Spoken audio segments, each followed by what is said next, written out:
Nobody gets rich by accident. Wealth is built by discipline, by choices, and most importantly, by what you don't buy. Everyone loves to talk about how to make more money. Fewer people want to talk about how they waste it. Today, we're going to do exactly that. If you truly want to get rich, stop buying these 5 things. Most people don't realize how much money they lose trying to look successful instead of becoming successful. Spending to impress others is one of the most expensive habits you can develop, and it delivers absolutely nothing in return. The uncomfortable truth is that the majority of purchases people make are not driven by need, value, or strategy, but by insecurity. Clothes with oversized logos, the latest phone upgraded every year, luxury accessories, bought on credit, expensive nights out posted online, all of it is a performance. And performances are costly. Here's the brutal reality. Nobody you're trying to impress is paying your bills, funding your retirement, or taking responsibility for your financial future. The approval you're chasing is temporary, shallow, and forgettable. People notice for a moment, maybe comment, maybe feel a hint of envy, and then they move on. Meanwhile, you're left with a lighter bank account and heavier financial pressure. Wealth doesn't come from applause. It comes from ownership, patience, and smart allocation of capital. Spending for appearances creates a dangerous cycle. You buy something flashy, feel good for a short time, then the feeling fades. So you buy again and again. Each time the cost increases because your standard of impressive keeps rising. What once felt luxurious becomes normal, and what's normal starts to feel inadequate. This is how people with decent incomes stay permanently broke. Not because they don't earn enough, but because their money leaks out through ego-driven decisions. Another problem is that image spending usually comes with the worst financial terms. Credit cards, buy now, pay later, plans, high-interest loans. You're not just paying for the item. You're paying extra for the privilege of pretending you can afford it. Interest quietly compounds while you're busy showing off something that's losing value every day. That's not confidence. That's financial self-sabotage. People who actually build wealth understand a principle that sounds boring but works. Every time, money should either grow, protect, or improve your ability to earn more. If a purchase doesn't do one of those 3 things, it needs to be questioned. A logo doesn't grow your money. A luxury upgrade doesn't protect your future. A status symbol doesn't increase your skills. It just sits there, demanding maintenance and replacement. There's also a psychological cost. When you define your worth by what you own, you give up control. Your mood rises and falls with comparison. Someone always has something newer, bigger, more expensive. That race has no finish line, and the only guaranteed outcome is exhaustion. Financial discipline requires being comfortable, not explaining yourself. Driving a modest car when you could afford better. Wearing simple clothes without feeling the need to justify it. Letting your bank balance, not your appearance, be the quiet source of confidence. True financial power is invisible. It's cash reserves. It's low stress. It's optionality. It's the ability to walk away from bad deals and bad jobs. None of that shows up on social media. That's why people who chase attention rarely build wealth, and people who build wealth rarely chase attention. One group spends money to be seen. The other uses money to buy time, freedom, and leverage. If you want to get rich, you have to accept that looking rich is irrelevant. Delayed gratification is not weakness, it's strategy. Every dollar you don't spend trying to impress someone is a dollar that can be invested, saved, or used to create opportunity. The discipline to ignore outside opinions is one of the highest paying skills you can develop, because the moment you stop buying approval, you start owning your financial decisions instead of renting them from other people's expectations avoiding. Depreciating assets is one of the fastest ways to change your financial trajectory. Yet, it's a lesson most people ignore because emotion gets in the way. A depreciating asset is anything that loses value over time, and the most common example is also the most socially normalized mistake, buying expensive things that decline in worth the moment you own them. The problem isn't ownership itself, it's overpaying for items that provide no financial return while draining your future earning power. Take the obsession with brand new upgrades. Whether it's cars, electronics, or luxury items, people convince themselves that new equals better, when in reality it usually equals more expensive for the same function. The moment you take possession, the value drops, not slowly, but immediately. You didn't build anything, you didn't create leverage, and you didn't acquire something scarce. You simply exchanged cash for something that is now worth less than what you paid, and that loss is locked in. This behavior is often justified with comfort and convenience. People say they deserve it because they work hard, because it feels good, because it makes life easier. Comfort is not the enemy. But confusing comfort with progress is. Wealth is built by decisions that make sense long after the excitement fades. Depreciating assets do the opposite. They feel good upfront and quietly cost you for years through maintenance, insurance, upgrades, and replacements. Another issue is opportunity cost, which most people never calculate. Every large purchase ties up capital that could have been invested, saved, or used to reduce risk. That money could have been compounding, generating income, or acting as a safety net. Instead, it's locked inside an object that cannot help you when an opportunity appears or when a crisis hits. Liquidity creates options. Depreciation destroys them. There's also a dangerous mindset attached to these purchases. People start believing that success looks a certain way, and that belief pushes them to allocate money poorly. They focus on owning symbols instead of systems. A system generates cash flow. A symbol generates compliments. One builds independence. The other builds pressure. When income slows or stops, depreciating assets don't adjust with you. The payments stay, the costs stay, the stress increases. Wealthy thinkers approach spending differently. They separate utility from ego. If something performs a function efficiently and at a reasonable cost, it's acceptable. When the price jumps primarily because of status, branding, or novelty, it becomes a liability. The smartest money decisions are often the least exciting ones. Buying something reliable instead of impressive. Keeping things longer than socially expected. Upgrading only when there is a clear, measurable benefit. Depreciating assets also create a false sense of progress. You feel like you're moving forward because you own something new, but financially you may be standing still or moving backward. The illusion is powerful because it's visible. You can touch it, drive it, wear it. Real progress, like growing investments or increasing net worth, is invisible and slow. It requires patience, which is why so few people commit to it. Over time, repeated depreciation compounds, just like interest, but in the wrong direction. One poor purchase may not ruin you, but habits do. Constantly trading cash for declining value trains you to prioritize short-term satisfaction over long-term security. It also conditions you to accept loss as normal, when loss should always be questioned. Money is a tool, and every tool should have a job. If the only job it does is make you feel good temporarily, it's not working hard enough. Avoiding depreciating assets doesn't mean living without enjoyment. It means being intentional. It means understanding that ownership alone is not value. Value comes from durability, productivity, and long-term usefulness. When you stop chasing things that lose value and start prioritizing things that hold or grow it, your financial decisions become calmer, clearer, and far more effective over time. Eliminating unused subscriptions sounds small, almost insignificant, which is exactly why it's so dangerous.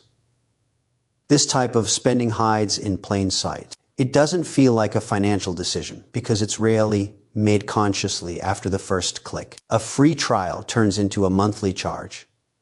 A convenience becomes a habit. And before you realize it, money is leaving your account every month for things you don't actively use, don't fully value, and sometimes don't even remember signing up for. The real issue isn't the price of any single subscription. $10, $15, $20, it feels harmless. But wealth is not destroyed by dramatic mistakes alone. It's eroded by friction. Small, recurring costs create constant drag on your cash flow. Unlike a one-time purchase, subscriptions don't stop unless you stop them. They keep charging whether you're benefiting or not, and most people never audit them because the amounts don't trigger urgency. There's also a psychological trick at play. Subscriptions create the illusion of productivity or improvement. You feel like you're investing in yourself because you have access to a learning platform, a fitness app, or a premium tool. But access is not usage, and intention is not action. Paying for potential progress does not equal making progress. Money leaves your account, but nothing changes in your behavior, skills, or income. Unused subscriptions also train you to be careless with commitments. Each one represents a decision you made and never followed through on. Over time, this weakens financial discipline. You stop questioning small leaks because you normalize them. You start accepting inefficiency as the cost of modern life, when in reality, it's the cost of inattention. People who build wealth pay close attention to where their money goes, especially when it goes there quietly. Another overlooked problem is subscription stacking. One service doesn't seem like much, but they accumulate fast. Streaming platforms, cloud storage, software tools, memberships, premium features. Each one justified on its own, none of them questioned together. When combined, they can rival a major bill, yet provide far less value. This kind of spending crowds out savings and investing without ever feeling like a trade-off. Subscriptions are also designed to be easy to start and annoying to stop. Companies rely on inertia. They count on you forgetting, procrastinating, or telling yourself you'll cancel later. That delay is profitable for them and expensive for you. The longer you wait, the more money you burn for zero return. This is money with no upside, no compounding, no residual value. Once it's gone, it's gone. From a wealth building perspective, every recurring expense deserves to justify its existence. If it's not actively improving your income, health, efficiency, or knowledge, it's suspect. Wealthy thinkers treat recurring costs with more scrutiny than one-time purchases because they compound in the wrong direction. A monthly expense multiplied over years becomes a serious financial drain, especially when paired with rising prices and stagnant usage. There's also an opportunity cost that rarely gets considered. The money spent on unused subscriptions could be redirected toward debt reduction, emergency savings, or investments. Even modest amounts, when redirected consistently, can create momentum. The difference between financial stagnation and progress is often found in these quiet reallocations, rather than dramatic changes. Unused subscriptions represent money that's been automated away from conscious choice. Reclaiming that money is not about deprivation, it's about control. It's about deciding intentionally what deserves a permanent place in your financial life and what doesn't. When you start cutting what you don't use, you sharpen your awareness, tighten your system, and force every dollar to earn its place instead of slipping through unnoticed. Month after month, daily convenience spending is one of the most underestimated obstacles to building wealth because it disguises itself as harmless comfort. It's the coffee on the way to work, the food delivery after a long day, ride instead of the walk, the small upgrade that saves a few minutes. None of these choices feel reckless in isolation. In fact, they often feel justified. You're busy, you're tired, you've earned it. That's the narrative convenience sells, and it's incredibly effective. The danger lies in repetition. Convenience spending is rarely occasional, it's habitual.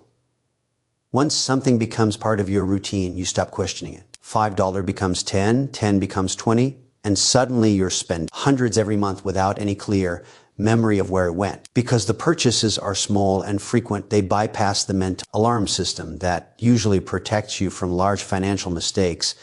Convenience also carries an emotional premium. You're not just paying for the product, you're paying to avoid discomfort, effort, or planning. That premium is expensive over time. Making food at home costs less than ordering out. Planning errands cost less than last-minute solutions. Walking costs less than convenience transport. Each shortcut has a price, and the bill shows up in your bank account quietly, consistently, and without mercy. Another issue is that convenience spending lowers your tolerance for effort. The more you rely on shortcuts, the harder it becomes to choose the slower, cheaper option. Over time, you condition yourself to expect immediate ease and anything that requires planning or patience starts to feel like deprivation. This mindset spills into other financial decisions, pushing you toward quick satisfaction rather than long-term gain. There's also a false belief that convenience buys time. In reality, it often buys distraction. The minutes saved don't automatically convert into productivity, rest, or income. They usually disappear into scrolling, passive entertainment, or stress recovery. Meanwhile, the money spent is permanently gone. You traded something valuable for something vague, and vague returns are rarely worth real cash. Convenience spending is especially dangerous because it scales with income. As people earn more, they don't necessarily save more. They simply buy more convenience, better delivery, faster services, premium shortcuts. Lifestyle inflation doesn't always look like luxury. Sometimes it looks like never being mildly inconvenienced again. That expectation can trap high earners just as easily as low earners, keeping savings flat despite rising income. From a wealth perspective, discipline in small decisions matters more than occasional restraint in big ones. You can negotiate a salary once a year, but you make daily spending decisions every day. Those decisions compound. The difference between someone who builds wealth and someone who doesn't is often found in how they handle the boring, repetitive choices that never get posted, or praised. Controlling daily convenience spending doesn't mean eliminating comfort. It means choosing it intentionally instead of automatically. It means deciding when convenience is truly worth the cost and when it's simply a habit hiding as a reward. When you regain control over these small expenses, you regain control over your cash flow. Cash flow creates flexibility, and flexibility reduces financial stress. Convenience should be a tool, not a default. When it becomes the default, it quietly drains resources that could be building security, opportunity, and independence. Each small decision is a vote for the kind of financial future you're creating. When those votes consistently favor ease over efficiency, comfort over control, the long-term result is predictable, even if the daily choices feel harmless in the moment. Lifestyle debt is one of the most destructive financial habits because it convinces people that enjoyment today is worth sacrificing stability tomorrow. This type of debt is not used to build income or acquire assets. It is used to maintain an appearance or experience a lifestyle that income alone cannot support. Vacations charged to credit cards, clothes bought on installment plans, nights out financed with borrowed money. None of these purchases improve your financial position, yet all of them demand repayment with interest. The core problem with lifestyle debt is that it creates a false sense of affordability. Monthly payments make expensive choices feel manageable, even when they are not. Instead of asking whether you can afford something, the question becomes whether you can afford the payment. That shift is dangerous. It disconnects spending from reality and replaces it with optimism. The bill doesn't feel real until the balance grows and flexibility disappears. Interest is the silent partner in every lifestyle purchase made with debt, and it is a terrible partner to have. It takes money from your future and gives you nothing in return. While you're working harder to keep up, interest compounds against you. It rewards banks for your impatience and punishes you for your optimism. Over time, even small balances become heavy burdens, not because of what you bought, but because of how long you carried it. Lifestyle debt also removes option. When a large portion of your income is already committed to past decisions, you lose the ability to respond to new opportunities. You can't invest, can't pivot, can't take risks, and can't absorb shocks. Financial stress increases, not because income is too low, but because obligations are too high. Debt narrows your future while pretending to enhance your present. There's also a psychological cost that rarely gets discussed. Owing money for things that no longer exist creates quiet anxiety. The vacation is over. The excitement is gone. The clothes are outdated, yet the payment remains. This disconnect erodes motivation and creates resentment toward money itself. Instead of being a tool, money becomes a source of pressure and regret. Lifestyle debt encourages comparison. When people finance consumption, they appear to be doing well, which pushes others to do the same. This creates a cycle where everyone looks comfortable but feels strained. Appearances are maintained at the expense of peace of mind. The truth is that many people who look financially confident are actually financially trapped, living one paycheck away from consequences. Rejecting lifestyle debt requires humility and patience. It means accepting that some experiences must wait, some upgrades aren't necessary, and some desires are not urgent. This isn't about denial, it's about alignment. Spending should reflect reality, not aspiration. When purchases are funded by actual income rather than borrowed optimism, financial decisions become calmer and more honest. Debt should be a strategic tool, not an emotional crutch. When used to build skills, businesses, or assets that generate returns, it can be powerful. When used to fund consumption, it becomes a weight. Every dollar used to pay interest is a dollar that can't build savings, can't grow investments, and can't buy freedom. The fastest way to stay financially stuck is to confuse lifestyle with success. Success is not how much you consume. It's how much control you have. Eliminating lifestyle debt restores that control by freeing up income, reducing stress, and creating space for better decisions. When you stop borrowing for comfort, you stop trading long-term security for short-term pleasure and start building a financial life that's resilient instead of fragile prioritizing ownership. Long-term value requires a fundamental shift in how money is viewed.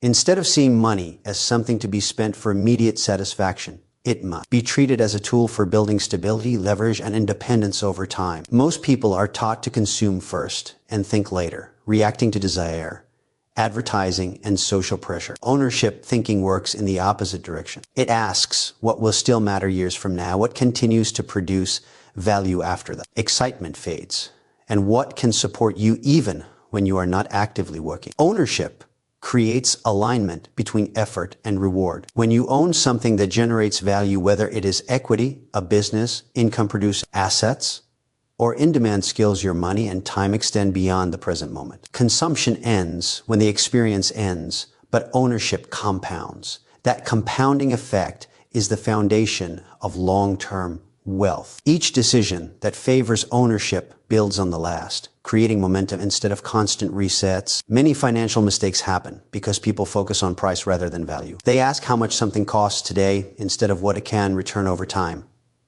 Long-term thinkers flip that question. They are willing to accept delayed gratification, patience, and effort if the future benefit is meaningful. This applies not only to investments, but also to education, tools, and habits. Anything that increases earning power, reduces dependence, or expands options carries long-term value that far outweighs its short-term cost. Ownership also changes behavior. When you own assets or capabilities, you become more disciplined and intentional. You pay attention to outcomes instead of appearances. You think in terms of sustainability rather than speed. Trends lose their influence, and fundamentals become the priority. This mindset reduces emotional spending because decisions are anchored in purpose, not impulse. Long-term value rarely looks exciting in the beginning.